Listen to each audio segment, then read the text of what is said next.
দীর্ঘ ১ বছর পর আজ টি-10 লিগে ফিরেছেন সাকিব আল হাসান। আর এবারে টি-10 লিগে বাংলা টাইগার্সকে নেতৃত্ব দিচ্ছেন সাকিব আল হাসান।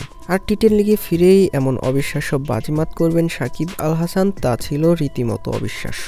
আজ আবুধাবি টি-10 লিগের পর্দা উঠেছে, আর যেখানে দিনের দ্বিতীয় ম্যাচে মাঠে নেমেছিল সাকিবের বাংলা টাইগার্স এবং মরিসভিলে স্যাম পারমি। এদিন আগে টস হেরে ব্যাট করতে নামে বাংলা টাইগার্স, যেখানে দাসুন সানাকার ঝড়ো ব্যাটিংয়ের পর 1 উইকেট হারিয়ে 106 রানের সংগ্রহ পায় বাংলা টাইগার্স। 107-এর টার্গেটে ব্যাট করতে নেমেই ব্যাটিং তাণ্ডব শুরু করেন ফাফ ডু প্লেসিসরা, কিন্তু তাদের এই ব্যাটিং তাণ্ডব একাই থামিয়ে দেন বিশ্বসেরা allrounder Shakib Al Hasan.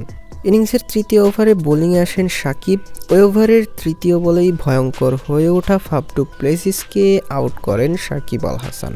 Faf du Plessis এদিন করেন 14 বলে 29 রান। এরপর ষষ্ঠ ওভারে বোলিংয়ে আসেন সাকিব। সেই ওভারের শেষ বলে দারুণ এক সুইংয়ে অধিনায়ক রোহান মুস্তাফাকে পরাস্ত করেন সাকিব আল হাসান। সঙ্গে সঙ্গেই তাকে স্ট্যাম্পিং আউট করেন উইকেট কিপার।